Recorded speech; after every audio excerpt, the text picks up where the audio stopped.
ఇద్దరు వ్యక్తులు ఒక దారిలో కలిశారు. ఒకతని దగ్గర లాంతరు ఉంది, ఇంకొకతని దగ్గర లేదు. కానీ ఇద్దరు కలిసి పక్క పక్కనే నడవడం వలన, కాంతి ఇద్దరి మార్గాల్లో పరుచుకోవడం వలన మార్గం చాలా సులభమైంది. దీపం ఉన్న వ్యక్తి ఎంత సులభంగా అడుగులు వేస్తున్నాడో, లాంతరు లేని వ్యక్తి కూడా అంతే సునాయాసంగా సాగుతున్నాడు. కారణం, దీపమున్న వ్యక్తితో పాటు దీపం లేని వ్యక్తి నడవడమే. లాంతర్ లేని వ్యక్తి తన దగ్గర లాంతర్ లేదని దిగులు పడలేదు. కారణం, దాని అవసరం అక్కడ లేదు.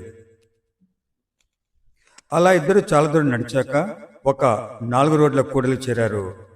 అప్పటిదాకా ప్రయాణం సాఫీగా సాగింది. అక్కడి నుంచి దారులు వేరయ్యాయి. లాంతర్ ఉన్న వ్యక్తి కుడివైపుకు తిరిగి వెళ్ళిపోయాడు. కాంతి అతనితో పాటు అతనికి దారి చూపిస్తూ వెళ్ళింది. లాంతర్ లేని వ్యక్తి ఎడం వైపుకు తిరిగి 10 అడుగులు వేసాడో లేదో కాలు ముందుకు కదలలేదు. కారణం, కటిక చీకటి. అతనికి ఏడుపు వచ్చింది. లాంతర్ ఉన్న వ్యక్తిని తలుచుకున్నాడు.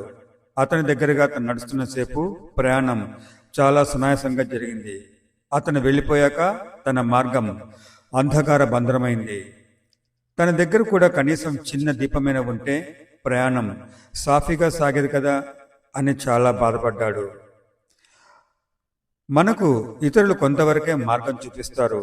తర్వాత మన దారి మనం వెతుక్కోవాలి. చివరిదాకా ఎవరు ఎవరికి దారి చూపరు. గురువు చేసే పనైనా అదే. గురువు దగ్గరున్న కాంతి కొంతవరకే దారి చూపుతుంది. శిష్యుడు తనలోని దీపాన్ని వెలిగించుకున్నప్పుడు ప్రయాణం చివరిదాకా చేయగలడు. అందుకే బుద్ధుడు ఒక మంచి మాట అన్నాడు, నీకు నువ్వే దీపమని.